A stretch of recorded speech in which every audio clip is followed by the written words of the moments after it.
She co-founded while she was in college the New Era Colorado, an organization focused on engagement of young people in the election process. And she was a program officer with the Gill Foundation. Leslie is the first LGBTQ African American in the Assembly of the House District 8, and she represents House District 8.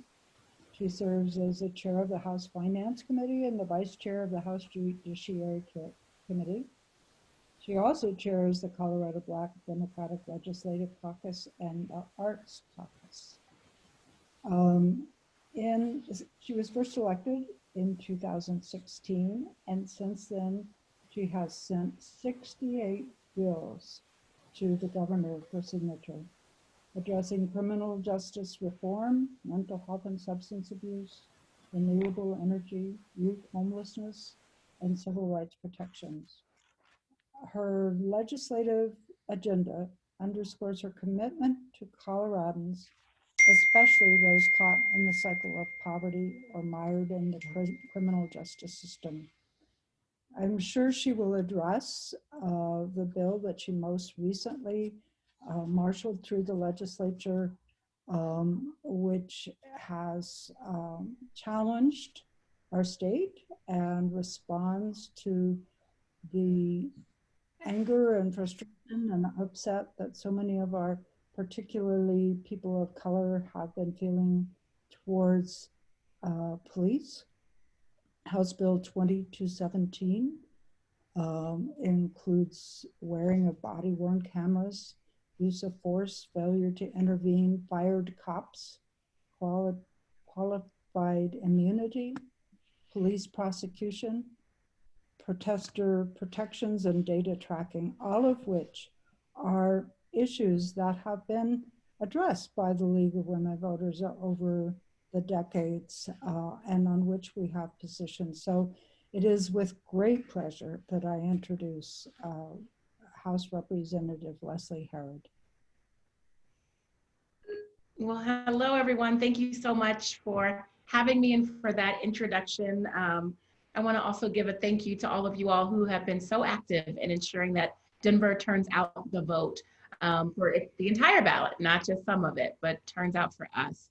It's so important that we continue to have a high voter turnout, regardless of party affiliation, to show that, you know, we matter and our voices will be heard. That's so important. And because of your support, I am alongside of my Democratic Denver colleagues, some of the strongest legislators in the General Assembly. And that is a testament to the work of the League of Women Voters for turning out the vote. This past year, I've worked really hard. You know, prior to COVID, we passed some great reforms, including the Crown Act, which just became law yesterday. What that bill did was end discrimination based on ethnic hairstyles. You all might have heard of the young cheerleader at East, African-American young woman who was told she had to straighten her hair or cut her hair or change her hair in order to be a part of the team. These things are happening across Colorado, and now they are no longer legal. Of course, then we went into COVID, and I worked really hard to keep my constituents informed about what was going on through this global pandemic that was unprecedented. I put out daily newsletters to keep people up to date about resources and really tracking the virus and where we are. And of course, you know, then we went back into the General Assembly, we went back into session. And that's when the protests really broke out around racial justice, George Floyd, and subsequently Elijah McClain. I'm proud to say that I have been a part of the peaceful protests that have happened around Denver and throughout Colorado, and also heard the protesters and introduced sweeping legislation, Senate Bill 217, as was mentioned in my introduction. That is the, I guess, leading law enforcement accountability and integrity bill for the country. That bill passed with bipartisan support.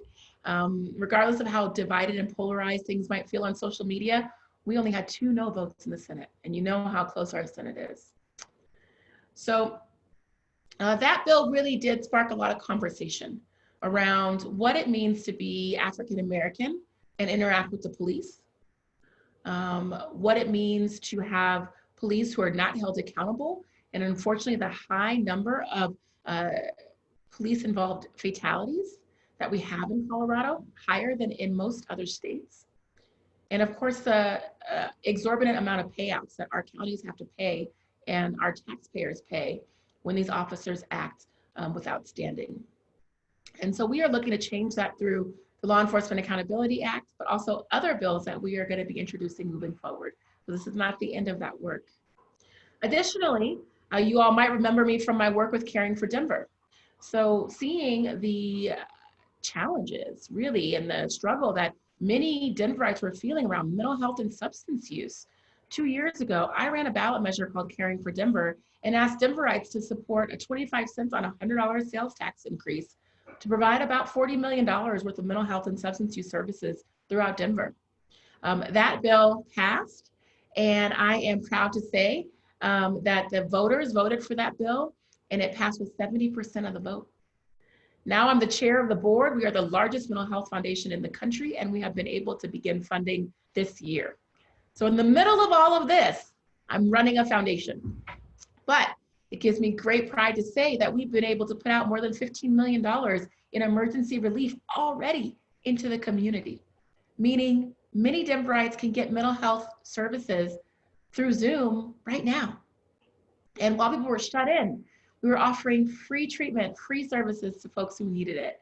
And that has been such a blessing. But on top of that, I moved forward with a pilot that I had been wanting to work on for a couple years. Modeled after the CAHOOTS model in Eugene, Oregon, we introduced in June in Denver the STAR model. STAR is Support Team Assisted Recovery or Response. And that is a program that locks arms with law enforcement and says that instead of an officer responding to a mental health crisis, a scene with a mental health crisis, why don't we instead send an EMT and a mental health professional to respond? We have been in place since June, and I am proud to say that we have had no negative incidences on our calls. We have never had to call law enforcement for backup, but in fact, we have been called for backup by law enforcement. That model is working and will be expanded throughout Denver.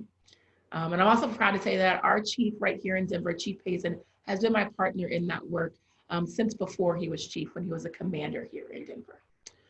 So I bring that up because this conversation is around defunding the police and what defunding the police actually means, right? And I'm gonna be honest with you all, I don't think the name defunding the police adequately addresses what folks are trying to do. There's a spectrum. There are folks who are looking to reform police, and there are folks who are looking to abolish the police, right? And defunding really is about the reforming, reinvesting, and reimagining the police. So when I talk about STAR, that really is a defunding the police effort, but that doesn't feel right to people to call it that. What it really is reimagining what community response is and what care we really need in our community, and giving folks the access to the resources they need, not just incarceration, because that's not working. Police officers, quite frankly, don't want to do the work of a mental health professional either. And so this is a response and in the tenets of defunding the police. Now, while I support the efforts of defunding the police and Black Lives Matter and that kind of mantra, which was really used before all of this really got the support of the public, I think the better word is reimagining policing. Divesting in police, yes, there's some divestment that needs to happen. And then we need to reimagine and put services where they're needed. You know, I think it's a huge problem that we had more law enforcement in schools than we did mental health professionals in Denver until the protests happened, and we changed that. And so those are the efforts that I'm really working on. That's what I really focus on and what I care about. It's not about making the police the bad guys or gals, because I don't think they are, but it is about holding the bad ones accountable so that we can bring up the reputation of the entire force. I should add that my father has been law enforcement, retired for 30 years. He was in law enforcement. He was the head of internal investigations for Supermax Prison down in Florence, Colorado.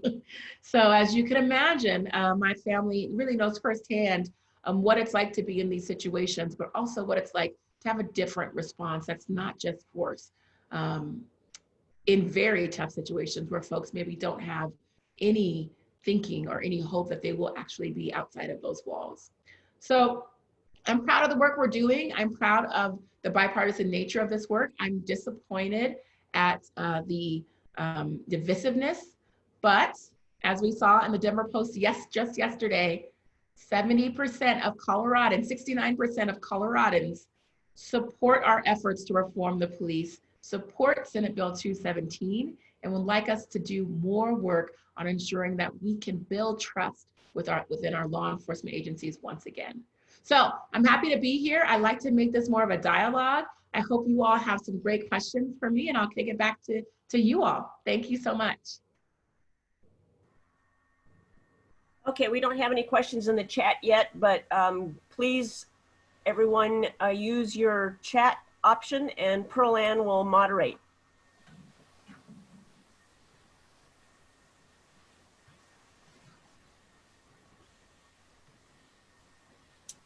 It's a quiet group today. It is a quiet group. So what is the number one thing that an average citizen can or should do right now to help in these efforts? Yeah. Well, I think elevating the positive stories about change, talking about things like the STAR model and where you would like to see your millions of dollars of taxpayer dollars go towards to make our community better and stronger. And to cut through some of the negative rhetoric. I mean, saying Black Lives Matter shouldn't be something that folks are so opposed to, you know? And understanding and addressing racial equality should not be something that people bristle at, but instead seek to learn more. So for me, it's about owning your privilege, whatever that is. I'm able-bodied, you know, I have privilege. I'm LGBTQ, but I present as a cisgender female. That's privilege, you know? Owning that, and then having really honest conversations about how we can do better to manage our privilege, right? And then it's not necessarily about having to do big, bold things, which I love to do. Sure, you all can run for office, of course, but it's also about having kitchen table conversations, you know, just having a real honest conversation with folks who are close to you, folks who might need to hear from you or you might need to hear from them about how we can make this world a more just place. And then if you choose to take that outside of your house and do something about it, it can be something as small as social media posts, something about bringing it back to your place of work or your place of volunteerism, and talking about bringing more equity to the table, even just in visibility of issues that are not ones that are yours. So those are some things that I recommend doing. The one thing I will say is that it's really fun now because I think that the positivity, the good part about this Zoom life that we live in is that we can zoom into places that maybe we wouldn't have felt as comfortable in person, which means you can go to Black church on Sunday morning. You can go to Cleo Parker Robinson and dance. And if you want to put your screen off, you can. And you can even join a conversation about racial equity and be a fly on the wall or engage in whatever level you feel comfortable with without leaving your home. So there are some really, I think, accessible things that we can do right now, but asking questions and just learning and listening is the way forward. So we have a question. Can you describe what Senate Bill 217 will accomplish? Sure. Well, thank you so much for asking that question. One thing that the bill does is it ends qualified immunity for law enforcement officers across the state of Colorado.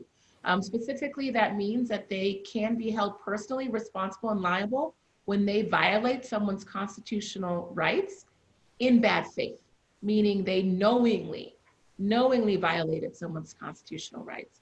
They can be held personally responsible for up to $25,000 per individual or 5% of the entire settlement.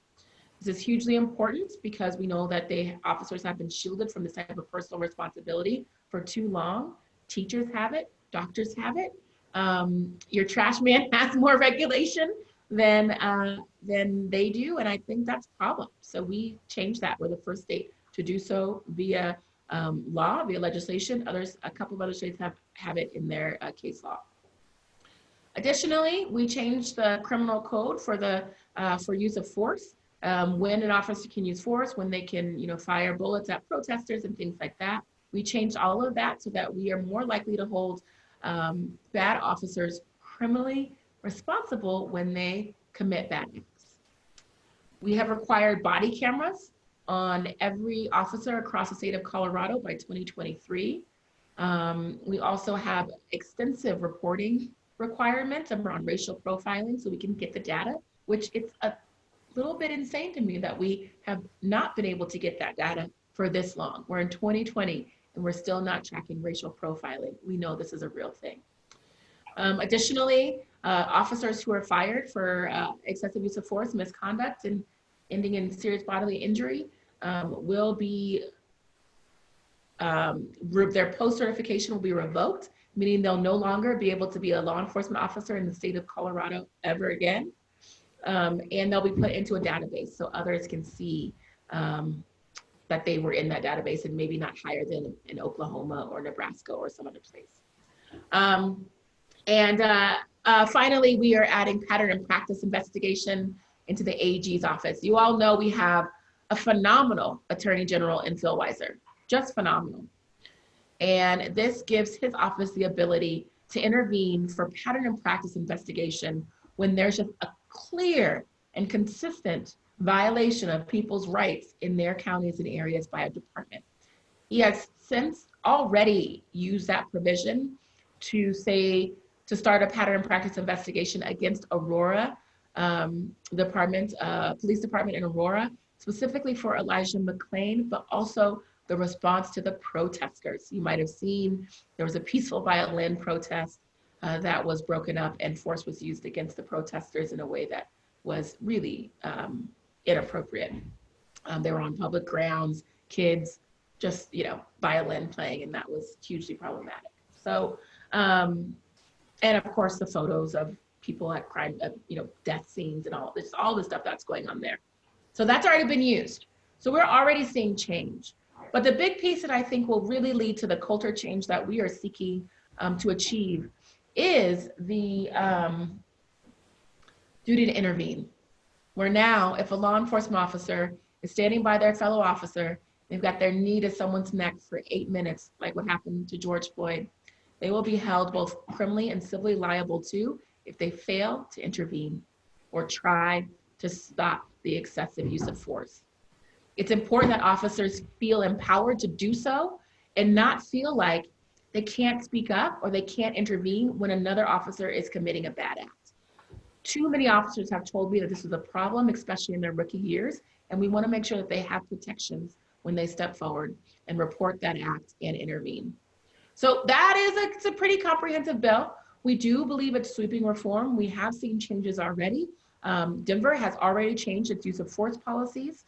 Aurora, Colorado Springs, Grand Junction, all changed their use of force policies to comply with the law. And now, as of September 1st, it's required statewide. So we are really excited about this bill. We have not seen this real huge increase in lawsuits that people were worried about. That's just not happening.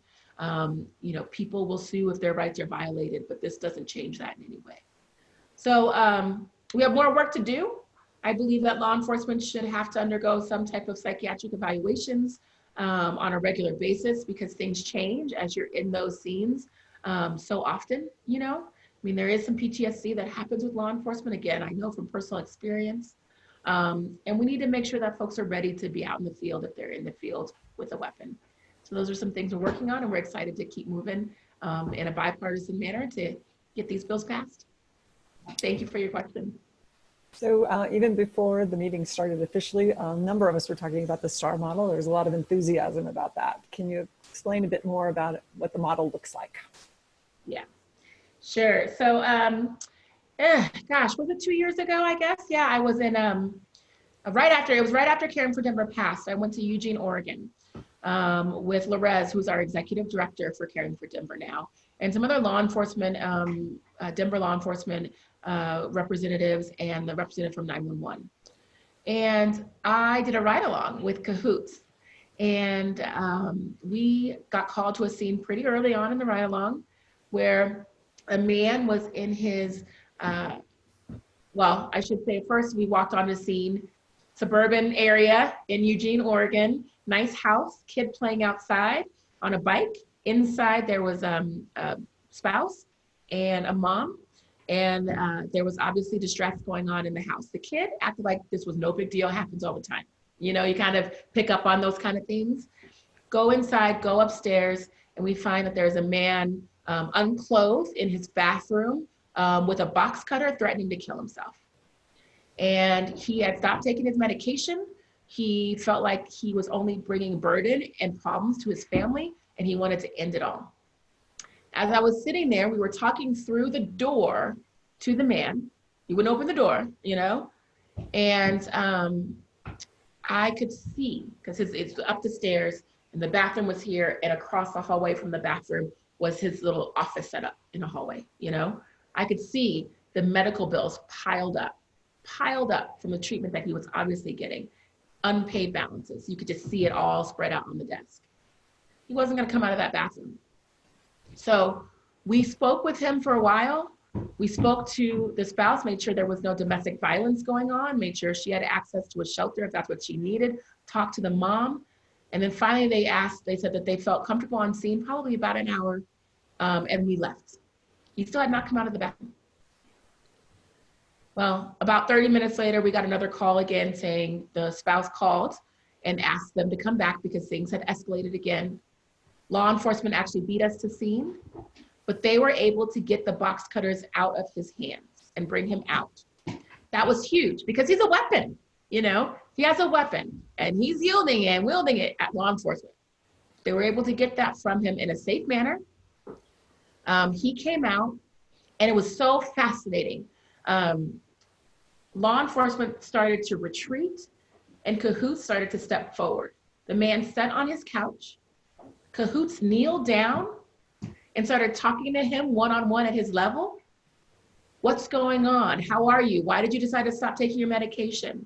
Law enforcement kept retreating down the steps, right? Thanking all along the way Cahoots for being a part of this, making sure we were good on scene.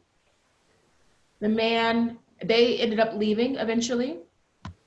The man finally took his medication. We had an EMT check his vitals. His wife fed him some food. We sat there this whole time, probably about 3 hours total. And by the end of the day, he was willing to go to treatment. He had taken his medication and his wife felt safe for him to stay home and to work through the troubles they were having. That meant that law enforcement only had to be on scene for about 15 minutes. So we were able to let them go to another call. That man was not put on a 72-hour hold in the ER, meaning there was no more expense to the family. That man was not arrested and thrown in jail, expense to the community, or harmed, which we know could have happened because he had a weapon. Instead, got the access to care that he needed, and Cahoots followed up the next day.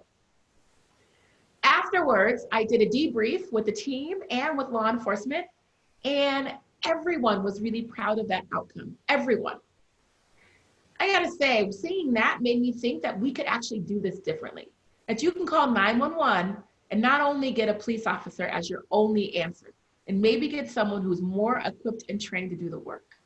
So STAR does that work, just like Cahoots.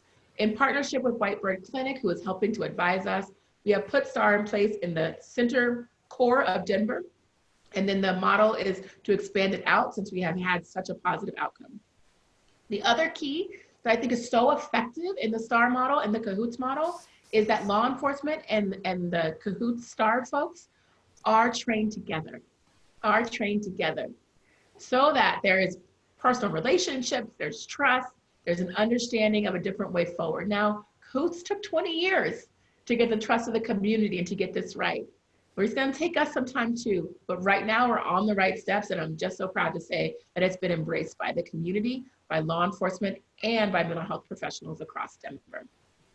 So, thanks for that question. There was a couple follow-up. What are the challenges STAR faces, and does the 911 dispatcher decide whether to send the police or STAR? Yes, 911 decides, which is why 911 is so integral in the process.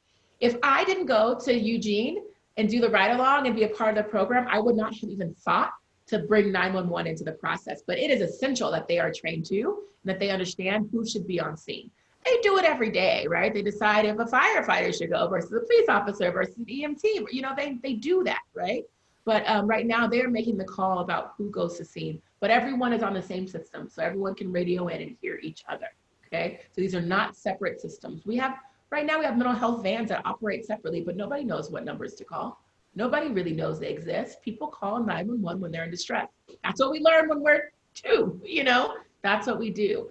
And so I am really happy to say that 911 is an active partner in our work. And they do make those determinations. I'm sorry, what was the first question on that? Any challenges that STAR faces? Sure, there are definitely challenges. I think the main challenge is funding. We're only active in 1 precinct right now, and that's Central Core. And there is 1 van with 2 people.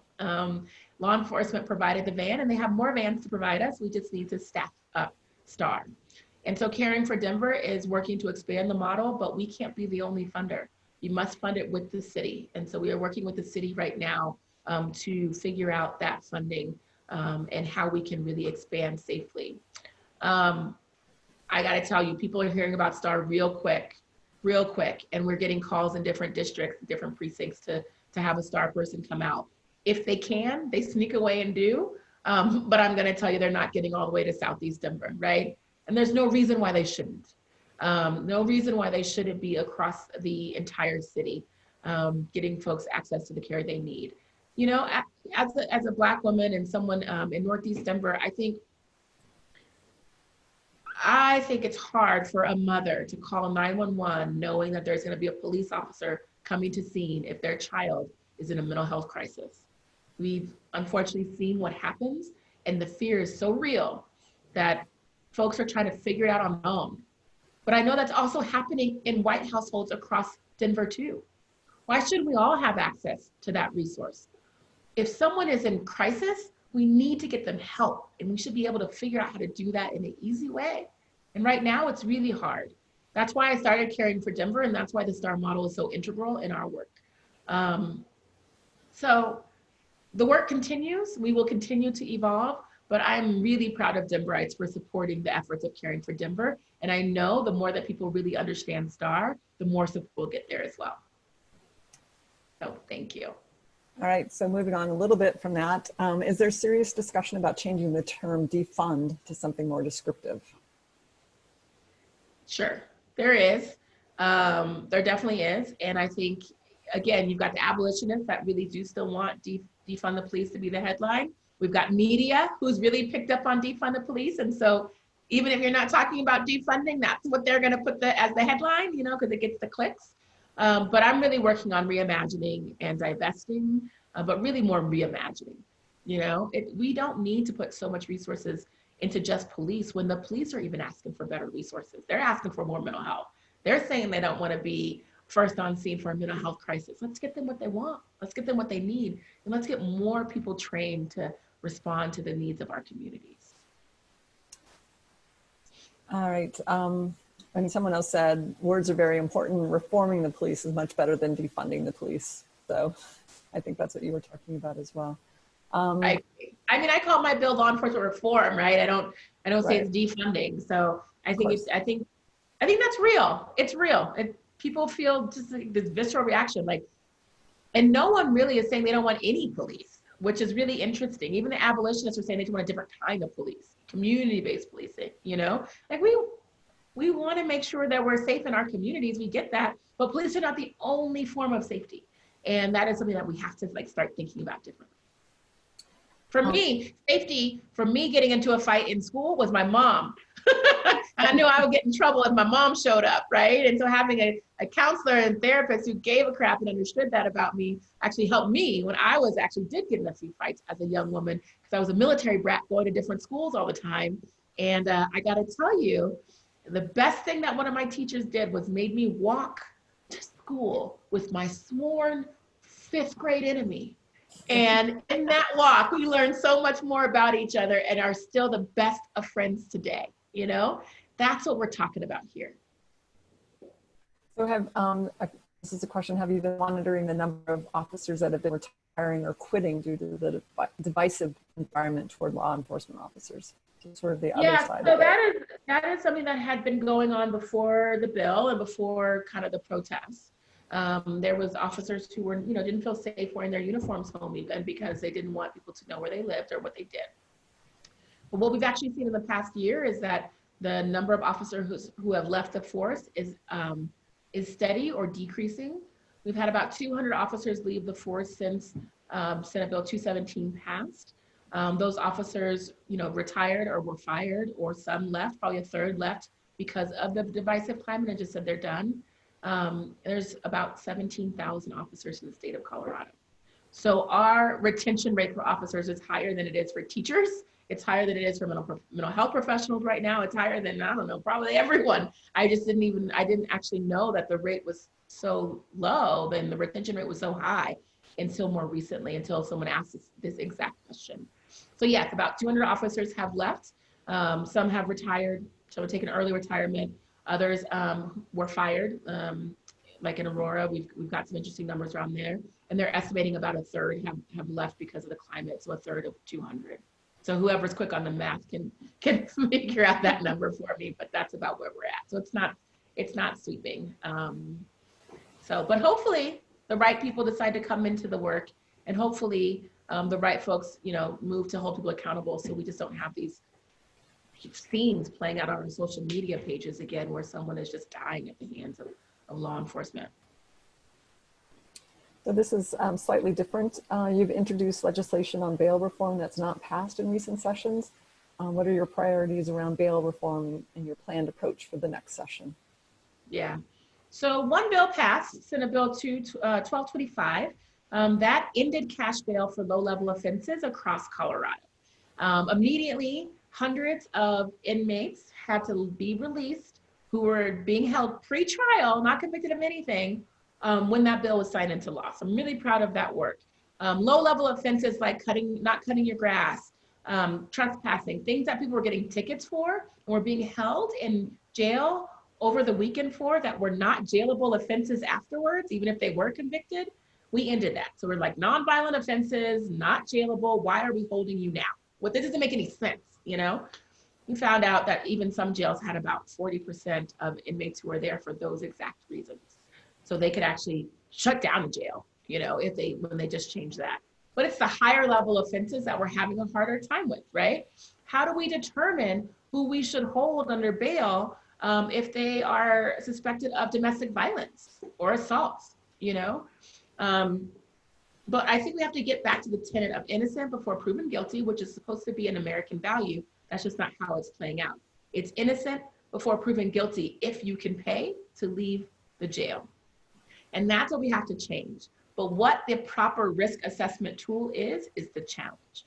Because right now, our risk assessment tools are steeped with bias and steeped with racism. And they have actually been validated by the University of Northern Colorado as problematic and racist at their core. So we need to create a tool that can adequately address risk, right? That doesn't have this baked in racism that's been a part of our system for so long.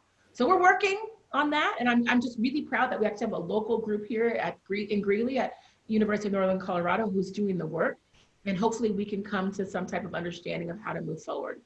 The other piece is not every county is like Denver. They don't have pretrial programs at all, meaning, any type of monitoring, any type of pretrial programming or treatment or plans. They got nothing. So it's really hard for them to put in place a Denver model, right? If they don't have any of the resources and tools, which means the state will have to come in and pay for those things. Right now, we're in a tough time with COVID to be able to do so. But one thing I am working on that I think we do have some progress that we can make right now is around fines and fees.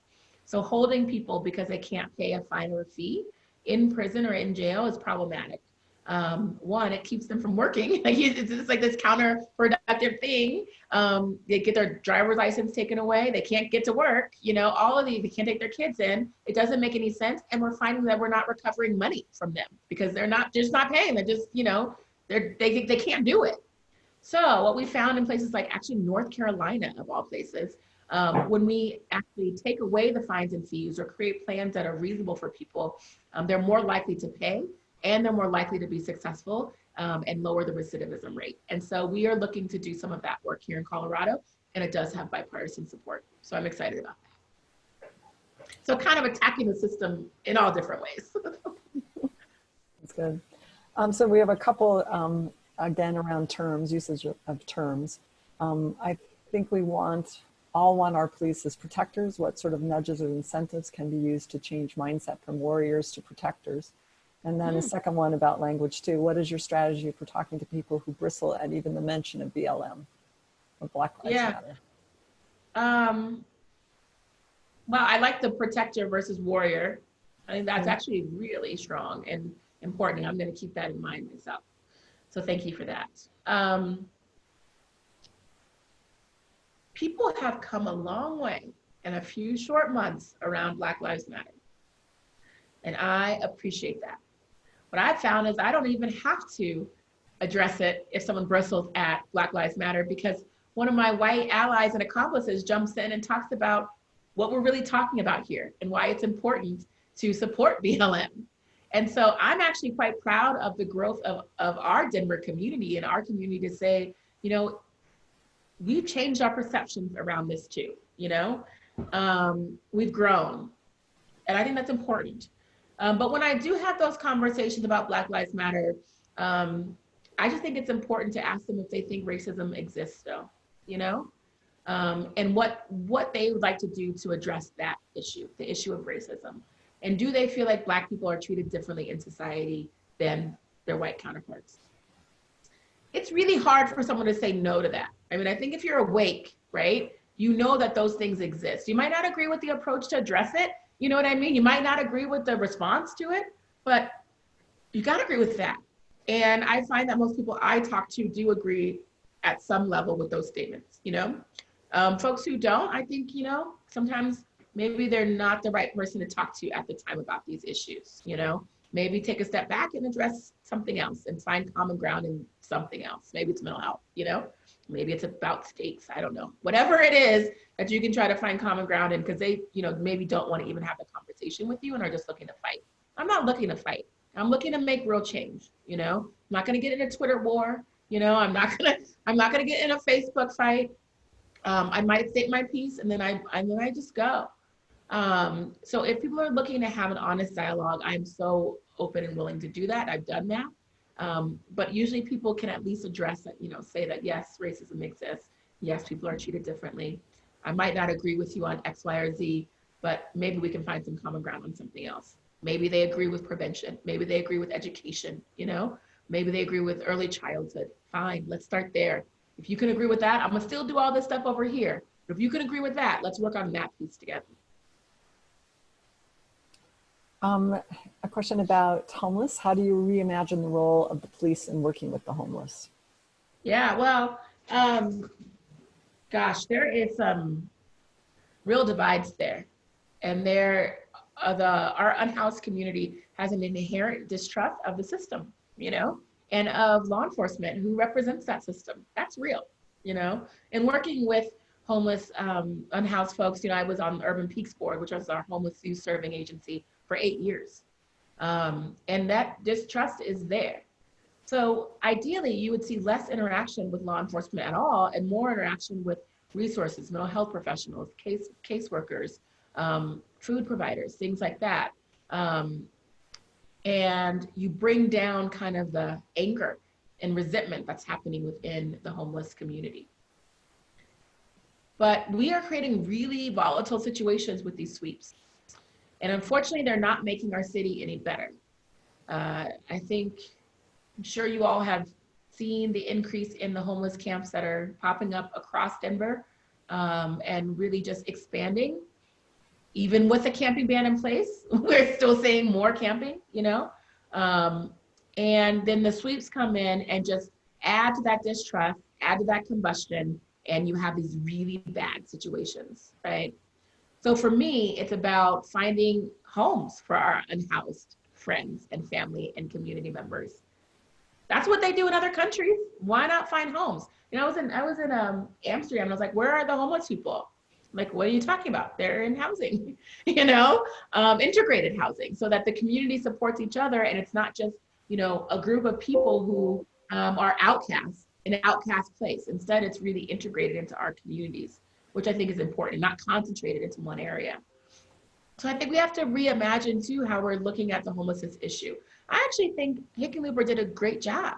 I mean, he did really focus on this issue. He started the dialogue. He brought in Roxanne White, and the issues just weren't as magnified as they are now. And this is pre-COVID. Pre-COVID, we had these challenges. And so, so I think we need real leadership on this issue. I think our care providers need to be a little less territorial and more focused on finding solutions. And we need to think beyond just sweeps and really getting folks the resources and services they need.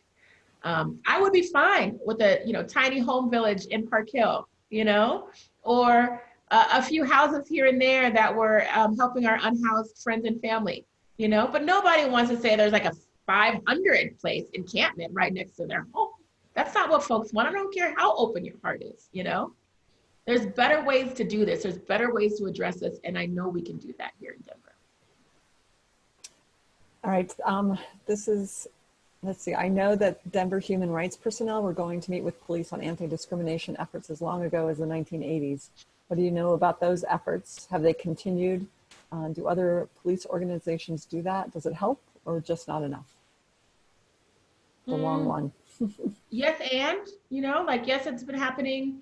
Yes, it continues to happen. You know, we have our Citizen Oversight Board engaged, but it's not enough. And maybe it's not even real. Like, it doesn't, officers aren't taking that to heart as much as they could be. I think Denver's changing though. Denver officers are doing a good job. I've spoken with some and I see the changes happening.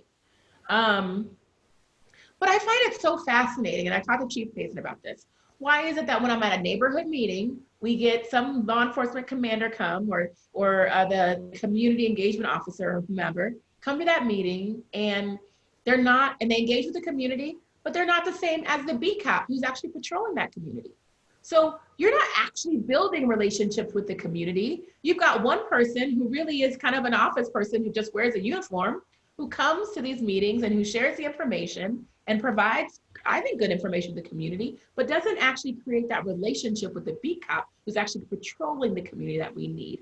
We need real community policing where we are together, where we are hand in hand, and where folks know the kids down the block, you know, where folks know who those kids are at the park and can have conversations with them in a real way, because maybe they even come to each other's barbecues, you know. That's not happening. And I think that needs to change. And I've talked to the chief about that. He's one who's from Denver, you know. He was that beat cop who also went to the neighborhood meetings, who also, you know, went to La Raza Park, you know. We need more things like that in Denver, and that would, I think, really change perceptions. People change their perception about other people when they get to know them, period. That's what happens, you know. And we need to create more of those opportunities that are real, not just like some, you know, basketball game with law enforcement and kids to have some PR stunt. That's not what I'm talking about here, you know. One person asked me a really interesting question. They said, well, you know, why don't we have more cops in the school that kids can learn to respect authority? And while I appreciate the statement, and again, my dad wore a uniform every day. My mom was really the enforcer though, let me just be honest about that. I responded by saying, why don't we have more law enforcement in the schools without weapons and without their uniform, so that we can have real relationships, real community, and maybe some mentorship for these young people in the schools? What if we did that? You know, that's what we need. So I'd like to see more officers actually being able to do that on their time, on their work time too. I think it's important, but they don't always have to have a weapon, a badge, and a uniform on, and they don't need to arrest people to have those relationships. There was a couple questions about training for law, for police officers. How much training do they receive on nonviolent peacekeeping? And is their management responsible for different training methods and oversight of offending officers? Yeah, Denver has crisis intervention training, CIT training, and I think it's good training, but we need officers to be able to do that more, and it's not available across the state because some places don't even have the ability to take someone off their shift for 6 hours to do training.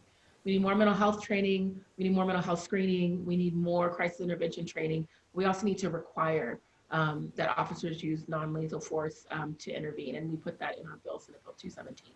So my dad has been on lockdowns and in riots multiple times down in Florence, okay, at Supermax.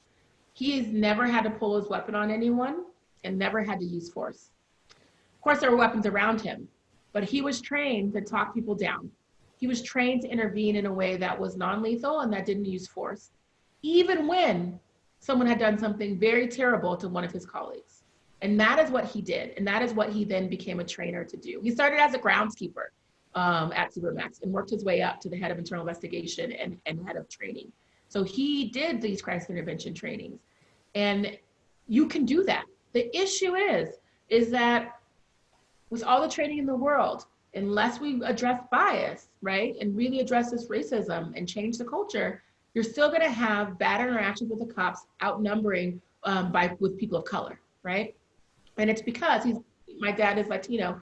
You know, he says when you look at him, he's got 50% chance of making it out if he was in an interaction with law enforcement, while the white man has 90%. And that is real, and that just needs to change.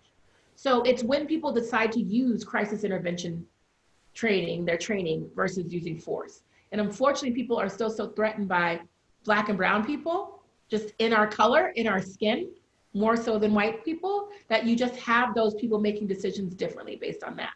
I mean, I think we can all think about the times, myself included, when I chose to walk on the other side of the street because I felt maybe threatened by someone who was walking by, who maybe was a person of color. That's real, that happens. I'm more, definitely as I get older, I'm more aware of it now, but that's been real. But if I had a gun and I was a law enforcement officer, the outcome is just, again, very different. So we gotta change that. We gotta make sure that people have that training and really address bias in a real way ongoing. That's not happening. So back, another question on Senate Bill 217 and qualified immunity. You mentioned the phrase acting in bad faith. How slippery is that phrase? That is, how easily would officers be able to claim that they were not acting in bad faith? Yeah, well, I think coupled with the body cameras and the change of the policy around when they can use force, we don't have to use their word anymore. We can actually put the scene together ourselves too. I think that's really important. But there are times when officers just blatantly disregard the rules. We also added something in there about you must only pull someone over or stop someone for cause. A lot of folks get pulled over, thrown onto the ground for no cause, and they just decide they want to search their vehicles. People admitted that on the record during testimony, law enforcement. It's happened. We changed that. We said that was illegal now, okay? So we're changing all of these standards, but let me be clear. As much as I wish this bill would make it so that a mother never had to grieve for her baby who was killed by law enforcement or harmed, it's not gonna do that, right? It's gonna take culture shift and continued work on this issue to make sure that we do decrease those uses of force. But it has happened in other countries and we can make that happen here. Colorado does not have to lead the nation in officer excessive use of force. That's absurd. We are not a dangerous state. We are not a dangerous place, and we don't need to act that way. We can change that. And that's what this bill is starting to do, but there's so much more to do. And of course, when we talk about the criminal sanctions, right? So some things we took away, like I don't care if you were convicted or not, if you acted in good or bad faith, but created serious bodily injury where you did not need to, right? Where someone did not need to die, and you broke policy, you are fired and you're no longer allowed to be an officer ever again. But it's that criminal piece, right? Where we're wanting officers to be put in jail for harming people. That is in the bill, but it doesn't go far enough. Because in my opinion, unless we have a different system where police are not policing the police, we're not gonna change the number of convictions and things like that, right? So we really need an independent system so that law enforcement is not so integrated with making that determination. So that's something that we need to continue to work on. We can't change, like the DAs will still have the determination about whether or not they file charges. That's a problem. We did put in the bill some issues around grand jury reporting, because right now a grand jury can make a determination and we have no idea why they made that determination. No idea. Now they have to actually write a report and talk about why. That hopefully will shed some light on what we can do to ensure more convictions for bad actors. So this is a follow-up in a way on that. Do most cops really need firearms? This isn't the case in other countries. If they aren't going to be responsible, why should we arm them to do traffic patrol, pull people over, respond to noise complaints?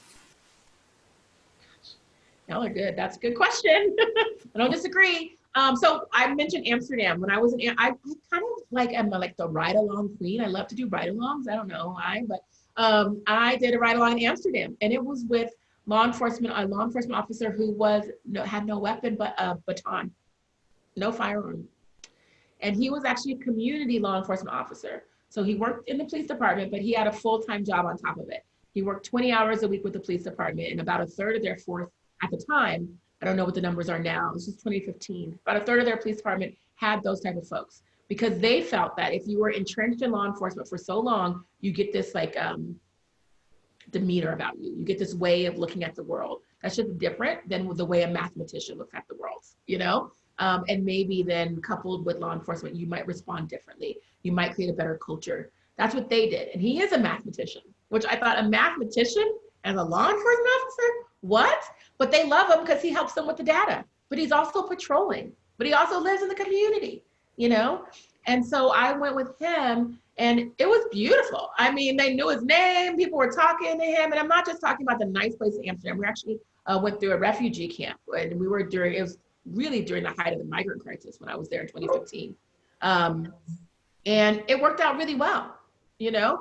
He had a different badge on his arm, but everything else looked the same. And they treated him with respect in the precinct, and they treated with him respect in the community. And I think the interaction with law enforcement and the community there is just better. But they did that because there were bad issues that had happened. And this was their way to address it, a kind of European way of doing things. I quite frankly think it worked really well. So I'd love to see that, but that's like, woo, for Americans, what? Law enforcement with no firearm? What are you talking about? You know, a mathematician, a 20-hour-a-week person going and being a cop? What are you talking about? It's just out of people's minds. But we're going to try to work that in slowly. We'll see if we can get there. And so this sort of goes in the same direction. How do we help those who have been marching, especially those who are young and don't understand the laws are changing, that we're making progress? Without having public forums, people often do not hear progress is being made. Yeah, this is a good conversation. I actually was having with my good friend Wellington Webb and some others, because, you know, they haven't been on the front lines of these protests. And you've got, you know, Tay Anderson leading and Wellington Webb at home because of COVID, right? Where he should be, by the way, to be clear. But the intergenerational learning is not there. And as a younger person, I actually love to talk to my elders in my community. It helps me center. You know, maybe I also learn how to cook something a little better and can have like some real dialogue. We don't have that happening right now. And that's directly related to COVID, you know, and people's safety. So what we're trying to do is put together, not Zoom, you know, not Facebook Zoom, but conversations where we can have more of our young leaders interact with some of our elders who have been a part of this movement and this worked for a very long time. So we're actually trying to do that within the Black community. We've had a couple of small conversations. Everyone leaves feeling like they got something out of them. And I just hope that they can continue as a priority of ours.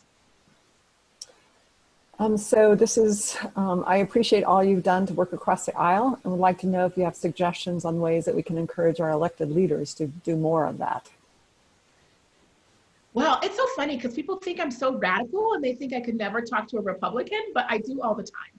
And the way that I do that is by proximity.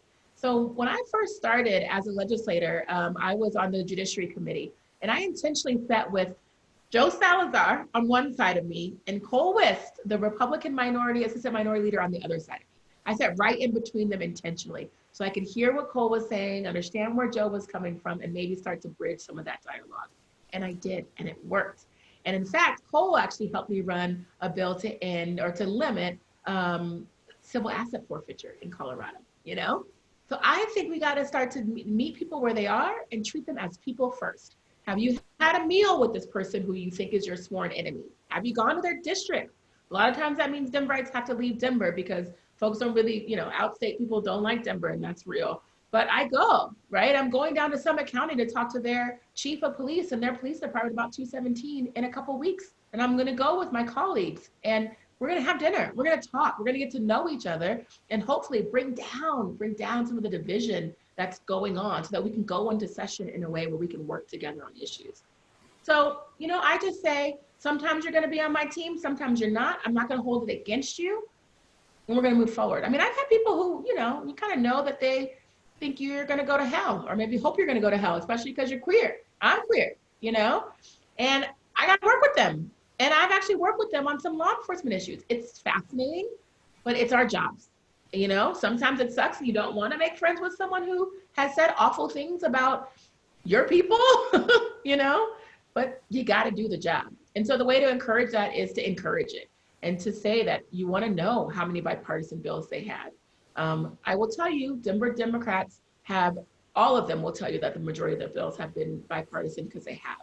It's not the elected officials at the state level that are the issue. I think it's some of the individuals, maybe it's the rhetoric we see on social media.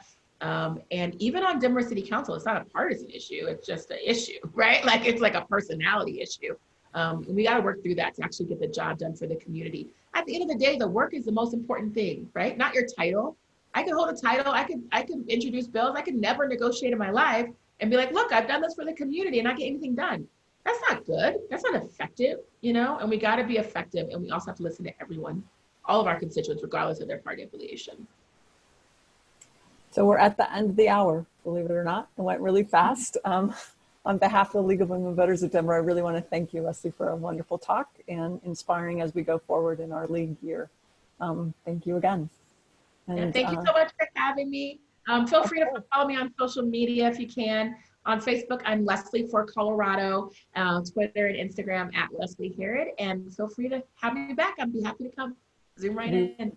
That would be wonderful. Thank you so much. There's a bunch of thank yous in the chat too, if you want to check them out. Thanks so much. Thanks. Bye. Bye-bye.